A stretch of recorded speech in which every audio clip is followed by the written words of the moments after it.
Close your eyes and imagine a world where one man's curiosity is so deep, so relentless, that it shapes the course of art, science, and invention for centuries to come. Imagine a mind that saw the universe in the curve of a smile, the secret of flight in the arc of a bird's wing, and the mystery of the human soul in a single glance. Today, our time traveler Leo journeys to meet the original Renaissance man, Leonardo da Vinci. But behind the legend lies a real person, full of doubts, delights, unfinished dreams, and questions that never rest. What does genius feel like from the inside? And what can Leonardo teach us about seeing our own world anew? Let's step into his study and find out.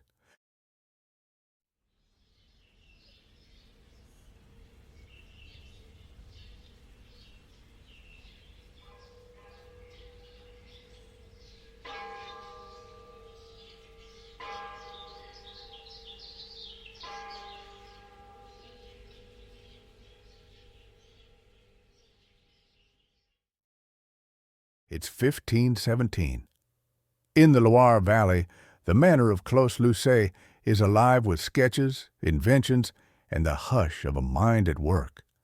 Sunlight spills across a cluttered table where machines, bones, and paintbrushes jostle for space. The air is laced with the scent of linseed oil and old parchment. Here sits Leonardo da Vinci, now in his 60s, bearded, robed in purple, his gaze intent and gentle. Into this world slips Leo, wide-eyed and breathless, ready to ask the questions of a lifetime.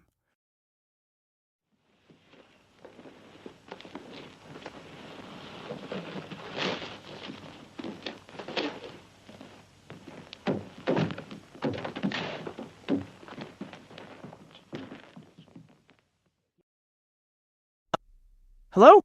Maestro Leonardo. Sorry to barge in, but wow, is that the famous Vitruvian man? And wait, is that a lion with a secret compartment? I think I just tripped over a flying machine. Sorry.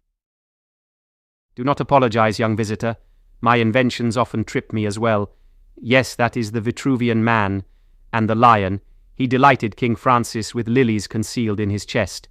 Come, sit. Curiosity is the best passport here. Tell me, what draws you into this little corner of France? Honestly? You. I mean, I've read about your art, your inventions, how you studied everything from muscles to music to city plans. Where I come from, you're basically the definition of a genius. But were you always like this? As a kid in Vinci, did you dream this big? Ah, the roots of curiosity. Let me take you back. My childhood in Vinci was not the life of a noble. I was the son of a notary, Ser Piero, and a peasant woman, Caterina. Illegitimate, yet fortunate. My father's family estate gave me the freedom to roam. I explored every stream, every tree, every bird's nest. I remember, even as a boy, following the flight of birds for hours, wondering how their wings caught the air, how they turned so sharply in flight. I would kneel by the Arno's banks and watch the water twist around stones and imagine how to draw that movement on paper. I had little formal schooling, reading, writing, some arithmetic, but my real education was in observation. I filled scraps of paper with notes and sketches even then. The world was my teacher, and it has never ceased to amaze me. That sounds, honestly, kind of magical. Did people think you were strange, or did they encourage you? In Vinci, some thought it odd, a boy who questioned everything, who rescued caged birds only to set them free, who preferred the shapes of leaves to the games of other children. My father, seeing my drawings, brought me to Florence. There, in the workshop of Andrea del Verrocchio, I saw what was possible. Verrocchio's studio was a world in itself: painting, sculpture, mechanics, even music and stagecraft. He let me try everything. I learned to blend colors, carve wood, fashion bronze, even to sing and play the lyre. In that place, curiosity was not just allowed, it was expected.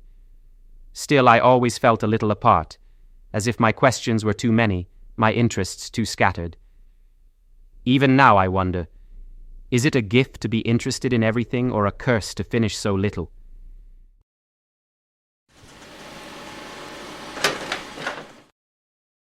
But you did finish some things. The Mona Lisa, The Last Supper, the Vitruvian Man. Those changed the world. I know you're famous for not finishing projects, but why do you think that is? Is it perfectionism, or does your mind just go too fast? It is both blessing and burden. You see, when I begin a work, I am seized by excitement. The vision is clear, the challenge irresistible. But as I proceed, the questions multiply. I think, what if I try a new technique? What if I study this muscle more closely before painting it? What if I delay to see how light changes through the day? And so, the work expands, and I lose myself in endless improvement, or I am drawn to a new problem that appears even more pressing. Perfection is never reached. There is always more to discover. Sometimes I wonder if my real calling is not to finish, but to seek. I have written, "Art is never finished, only abandoned." This is not an excuse, but an admission. My curiosity outpaces my hands, and yet I do regret leaving some things undone. My treatise on anatomy, the great horse for Milan, the mural in Florence. But even in the unfinished, there is value. Each attempt is a step on the path of knowledge. I think I understand. It's like each new discovery leads to 10 more questions. Precisely. You have the mind of an explorer yourself, I think. Tell me, in your time, do people still struggle with curiosity leading them in too many directions? Oh, well, yes. Some people call it being unfocused or scattered, but others see it as being, what's the modern term, multidisciplinary. There are still those who believe in deep specialization, versus those who work across different fields. The tension remains the same then. That is somehow comforting. Now, you mentioned my anatomical studies earlier. I sense you're curious about that work. I am. Did you ever get in trouble for being so curious? Especially when you started dissecting bodies or inventing strange machines. Wasn't that dangerous? Dangerous, yes. In Florence and Milan, I dissected animals first. Oxen, birds, even frogs. The butchers and market stalls were my first laboratories. When I moved to Milan, the Duke's favor allowed me greater freedom. I gained permission to study human bodies in the hospitals, sometimes by candlelight, sometimes with a doctor present, sometimes alone. In Pavia, I worked with Marcantonio della Torre, a gifted anatomist. Together, we examined more than 30 cadavers. The work was hard. The smell, the weight of mortality, the suspicion of others. Some called it sacrilege. But to me, understanding the body was not defiance of God, but reverence for his creation. I saw the mechanics of muscle and bone, the chambers of the heart, the spiral of veins. I drew what I saw, hundreds of pages, believing one day it would serve artists and doctors alike. But yes, there was always risk, of disease, of scandal, of misunderstanding. That is why so many of my discoveries sat hidden in notebooks, written in my mirrored hand, waiting for a safer time. Your anatomy drawings are amazing. You figured out things about the heart and the fetus that wouldn't be rediscovered for centuries. Did you ever feel frustrated that people didn't understand, or couldn't use, what you learned? Deeply so. Sometimes, in the silence of my study, I would look at my drawings of the heart with its 4 chambers and swirling blood, or of the fetus curled in the womb, and I would ache that no physician could see what I saw. My friend Marcantonio died before we could publish our treatise. My writings, scattered and unfinished, waited for a reader who would not come in my lifetime. I chose to write in Italian, not Latin, to reach more people, but perhaps that too limited me. There is a loneliness in knowledge, when you see a truth so clearly but cannot share it widely. Still, I trust that these pages will find their way, that in some future age others will look and understand. My greatest hope is that curiosity will outlast ignorance. I promise, Maestro, people today do study your notebooks. They inspire doctors, engineers, even astronauts. Oh, astronauts are people who travel beyond Earth into the heavens, exploring the stars and moon in vessels we've built to survive the journey. Speaking of inventions, can we talk about your machines? Flying machines, tanks, even automata. Did you really believe back then that people could fly? Astronauts. People have traveled to the stars, and they've built my designs. Meraviglioso. This fills my heart with such joy. Let me tell you a story. As a child, I dreamed of flying. The birds above Vinci seemed free in a way no human could match. In Milan, I watched kites and swallows, sketching the angle of their wings, the beating of feathers. I built models, ornithopters with flapping wings, a great aerial screw that might rise like a corkscrew through the air. I studied how air moves, how lift is generated, even how a parachute might slow a fall. I understood that human muscle was too weak for most of my designs, our bones too heavy. Yet, I believed that someday, with the right materials and knowledge, flight would be possible. My notebooks are filled with failed attempts, calculations, corrections, but for me the pursuit of flight was more than invention. It was a metaphor for the human spirit. We long to rise above the earth, to see with new eyes. Even the failures are steps toward that dream. I am content to have tried and to have pointed the way. It's Brown Gaza. This is Basel Heinfate. People have actually built your helicopter model. And your parachute, someone even tested it and it worked. But some of your inventions were for war. Was that hard for you, designing weapons? War is a sorrowful necessity. In Italy, power belongs to those who can defend it. Dukes, popes, mercenaries, all sought better machines of war. I offered my services to Ludovico Sforza as an engineer, listing my skills in designing bridges, cannons, fortifications, even tanks. I drew chariots with spinning scythes, multi-barreled guns, armored vehicles. Yet, I confess, my heart was never in it. I witnessed the aftermath of battles, the broken bodies, the wailing of widows. I designed many weapons, but few were built. I sometimes included subtle errors in my plans to prevent misuse. I preferred to pour my energy into machines for peace, canals, waterworks, stage devices, musical instruments. In my later years, I wrote that I regretted unleashing the destructive forces of man. But in these times, invention serves many masters. I tried to use my skill wisely, but the world is not always wise. You've been very kind to listen to an old man's reflections. Come, look at these plans. Do you know what they represent? These look like city plans, with multiple levels and canals. You also designed cities. Your plans for an ideal city are amazing. Did you really hope they'd be built? Yes, with all my heart. The plague in Milan showed me the dangers of filth and crowding. I imagined a city with separate levels for carts and pedestrians, wide streets flooded with light, fresh water flowing through canals, waste carried away below. Houses would have gardens, air would circulate freely. I believed that beauty and health must be joined. Alas, money and tradition stood in the way. No prince would risk so radical a plan. But I drew, I calculated, I refined, hoping that one day others would build cities with the welfare of all in mind. In France, King Francis allowed me to design a new palace at Romorantin, with rivers diverted to supply gardens and fountains. The project was begun, but never finished. Still, the dream persists. I believe that every failure plants a seed for future growth. You seem interested in everything I've worked on. That's refreshing. Most visitors only ask about one painting. The Mona Lisa? Yes, I keep her here with me, though her husband commissioned her portrait years ago. Tell me about your art. The Mona Lisa is the most famous painting in the world. What was she really like? And why did you keep the portrait with you instead of delivering it? Lisa del Giocondo was the wife of a Florentine merchant. I was commissioned to paint her portrait, a simple likeness for her husband's home. But as I worked, I became absorbed, not only by her features, but by the challenge of capturing an inner life. I studied her hands, her eyes, the play of emotion across her lips. I layered glazes of paint, building the softness of flesh, the depth of shadow, the mystery of her smile.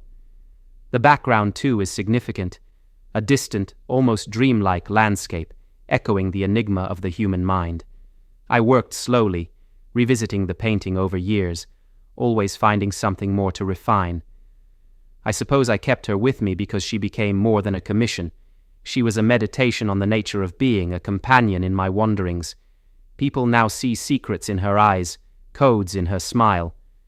The truth is simpler. She is the question I never finished answering. Perhaps that is why she endures.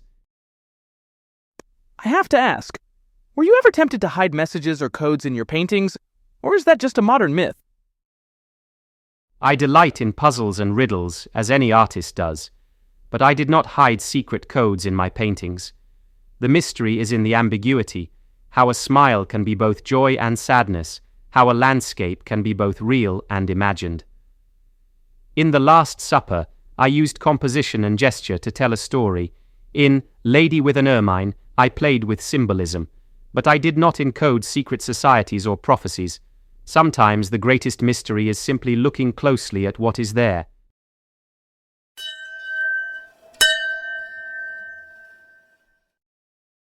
Would you care for some wine? King Francis sent a case from his personal vineyard. I'd love some, thank you. This makes me think of something I've wondered about. You painted so many religious works, but you were also a scientist. Did you ever feel a conflict between faith and reason? That is a profound question. I was raised in the church, and I painted the Madonna, Christ, and the saints with devotion. Yet, in my studies, I found that nature is the truest revelation. To me, understanding the world is not an affront to faith, but an act of wonder. I questioned old explanations, how fossils came to rest on mountaintops, how the heart truly works, why the sky is blue, not to deny miracles, but to seek their mechanisms. I kept my doubts private. The world is not always kind to those who challenge dogma. But in my heart, I believe God gave us reason as a tool, and that learning brings us closer to the divine. In all things I sought harmony between faith and observation, spirit and matter.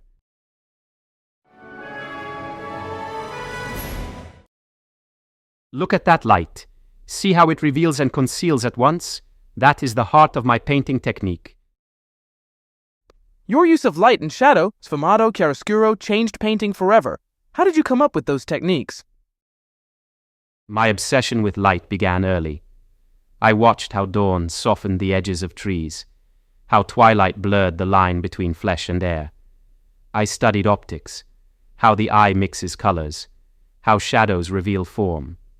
In painting, I sought to mimic nature's transitions, blending tones gradually rather than outlining forms sharply. Sfumato, like smoke, lets the viewer's eye complete the form, creating a living, breathing presence. Chiaroscuro uses contrast to model depth, to make figures emerge from darkness. I experimented endlessly, layering, glazing, scraping away, adding again.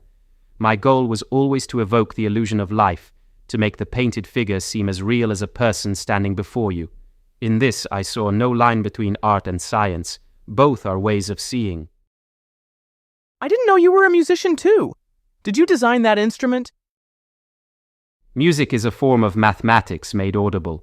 I played the lyre, composed songs, designed new instruments, like the viola organista, which bows strings with spinning wheels.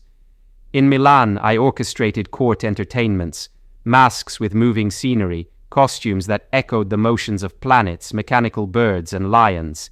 These were not mere diversions. They were experiments in movement, sound, illusion.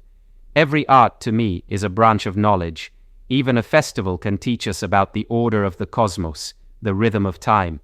I delighted in making people marvel, to see the world anew, if only for an evening.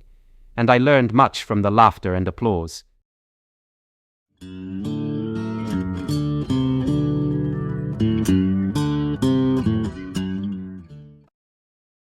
Beautiful. I've read so much about your work, but almost nothing about your personal life. Your personal life seems mysterious. You never married, there were rumors and scandals, but you always surrounded yourself with students and friends. Did you ever feel lonely? You notice my preferences in clothing as well. You are observant. You always wore bright colors. grew your hair long, and let your beard flow. Was that a statement, or just personal taste? A bit of both. I have always believed that beauty uplifts the spirit. Why should age demand dullness? I wore rose and purple, kept my hair long, not to draw attention, but because it pleased me. I cared little for the judgment of others on such matters. True dignity is measured by one's actions, not by one's attire. Let's talk about your rivals. People love the story of you and Michelangelo competing in Florence. Was it as dramatic as the legends say? The legends exaggerate, but the rivalry was real. Michelangelo is a tempest, brilliant, fierce, uncompromising. We were commissioned to paint opposing murals in the council hall. I, the Battle of Anghiari. He, the Battle of Cassina. There was tension. He mocked me for abandoning projects. I critiqued his sculptor's methods as crude compared to painting's subtlety. We respected each other's genius, but were too different to be friends. Our rivalry pushed us both to greater heights, perhaps. Yet I have always preferred harmony to conflict. I admire his David. It is the work of a giant. But I am content with my own path. You've worked for so many powerful people. Ludovico Sforza, Cesare Borgia, the Medici, King Francis.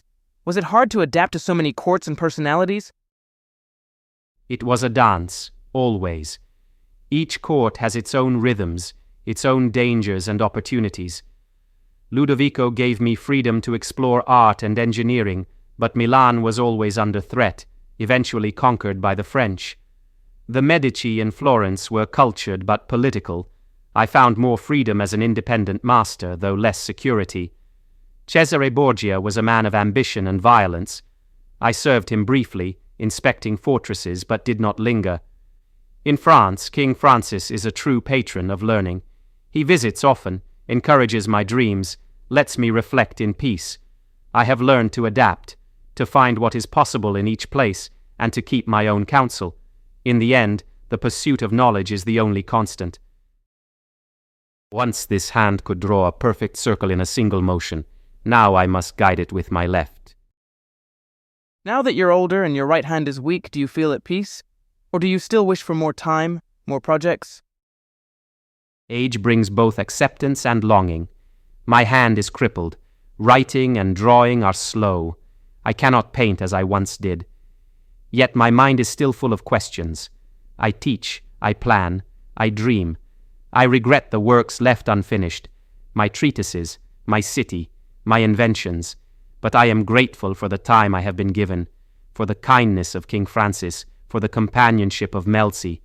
I find joy in small things, watching the play of light on leaves, the laughter of apprentices, the quiet turning of a page. Perhaps, in the end, peace is not the absence of longing, but the acceptance of its place in a curious life.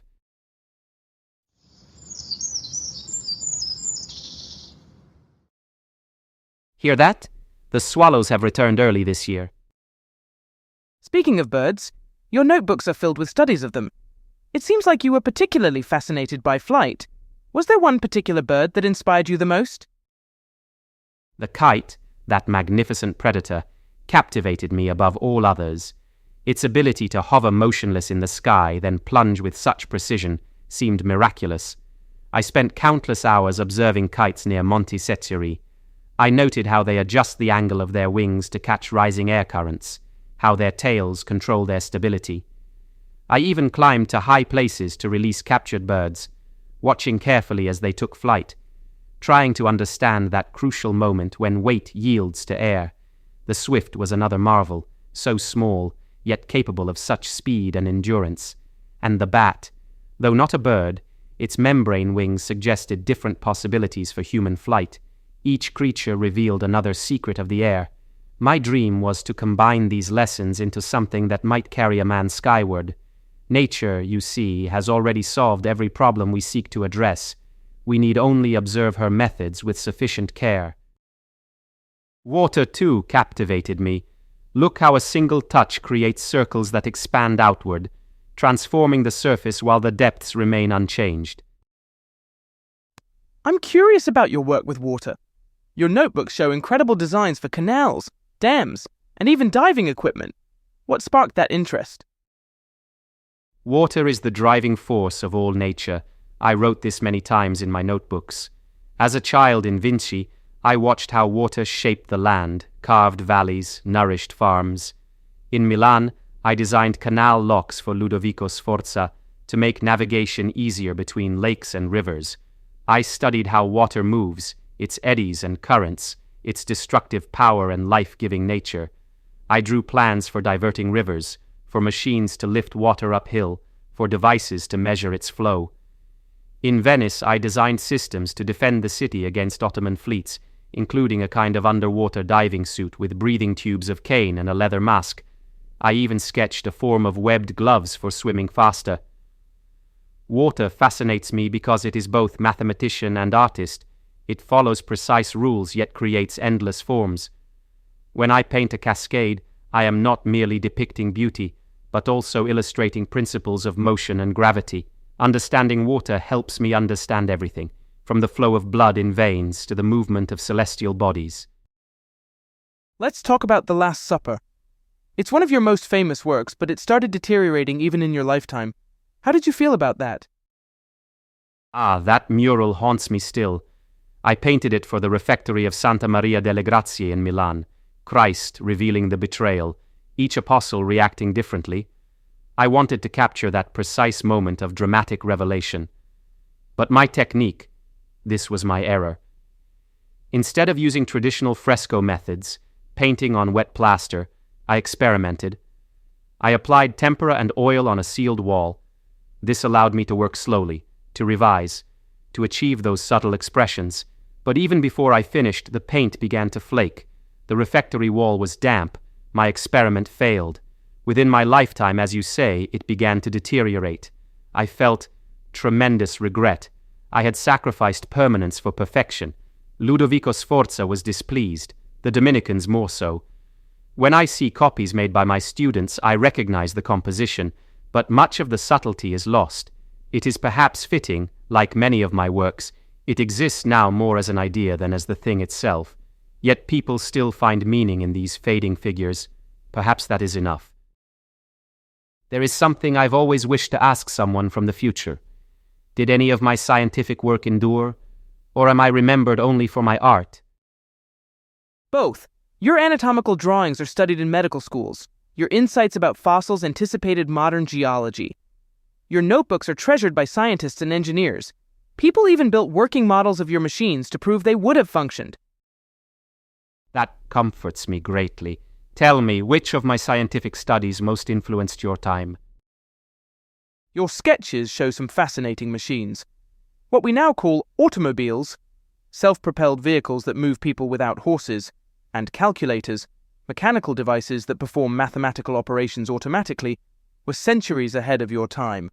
Along with your diving equipment designs, do you think any of these inventions could have actually worked with the materials available in your era?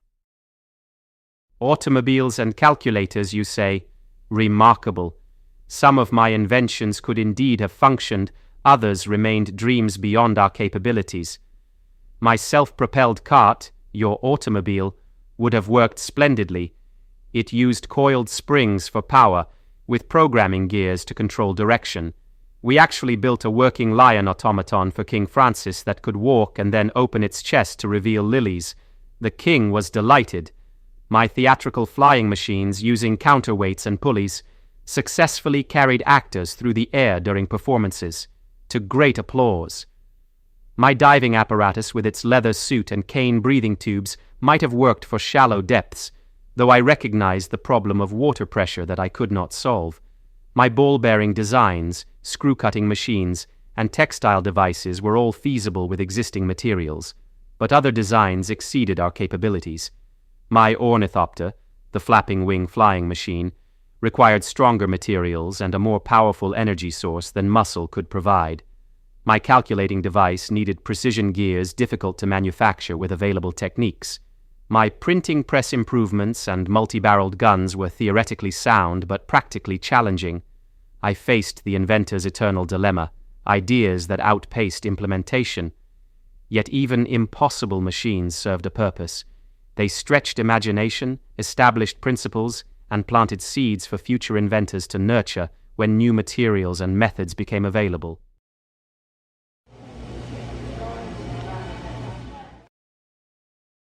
I know you were left-handed, which was unusual then. Did that affect how you worked or how others saw you? Being Mancino, left-handed, shaped my life in countless ways. As a child, attempts were made to correct me, as the left hand was associated with sinister intentions. Sinistro itself means both left and unfavorable in Italian. But my father, seeing my early drawings, allowed me this peculiarity. In Verrocchio's workshop, I had to adapt tools made for the right hand. I developed my distinctive mirror writing partly because, writing from right to left, my hand would not smudge the ink. This served the additional purpose of privacy, as few could easily read my notes. In painting, being left-handed gave me a different perspective, literally, on light and shadow. Some techniques I invented myself, having no right-handed example to follow. There were whispers, of course. Left-handedness was sometimes seen as a mark of deviance or rebellion. Combined with my reluctance to marry, my vegetarian diet, my scientific inquiries, it contributed to a sense that I was somehow outside normal society. Yet this outsider perspective proved valuable. It taught me early that conventional wisdom could be questioned, that there might be multiple ways to approach any challenge. Perhaps my greatest works and insights came precisely because I was forced to see the world from a slightly different angle than most. This landscape is beautiful. I've never seen anything quite like it before. If you could return to a moment in your own life and make a different choice, would you? I've never really thought about it that way. I suppose I would have started learning earlier about the things that truly interested me, rather than what others expected. We always wish for different beginnings, don't we? I find myself pondering this often at my age. If you could start over again, knowing what you know now, what would you do differently? An intriguing question that haunts me in these twilight years. I would be more disciplined in recording and publishing my findings. Too many of my discoveries remained private, lost in notebooks rather than advancing human knowledge. I would choose my patrons more carefully, placing learning above politics, stability over splendor. I would finish the Great Horse Monument in Milan, complete my anatomy treatise, resolve the technical problems with the Last Supper. I would spend less time on war machines and more on designs for human welfare. Perhaps I would have established a true school, not just gathered individual apprentices, to ensure my methods survived me. Yet I cannot truly wish to be other than I was. My meandering path, following curiosity where it led, brought insights I might never have found through more methodical pursuit. My failures taught as much as my successes. And who can say what seemingly minor sketch or observation might yet prove valuable to those who come after? We see our lives as straight lines, but they are more like the branching patterns I studied in trees and rivers, each turn creating new possibilities. I lived the life curiosity demanded of me. That was both my limitation and my glory.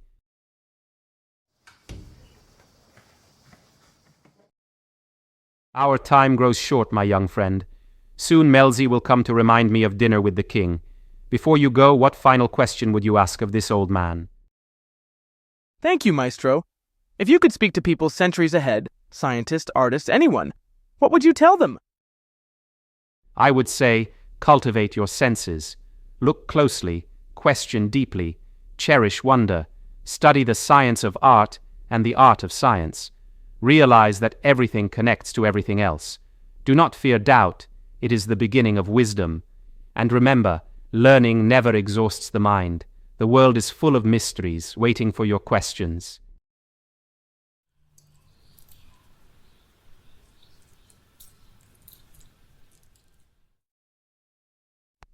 That's the best advice I've ever heard. Thank you, Maestro Leonardo. I hope I can be even a little like you. Curious, brave, and always learning. Grazie, Leo.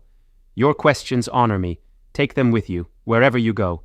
And if you ever find the answer to how the woodpecker's tongue works, send word to this old man.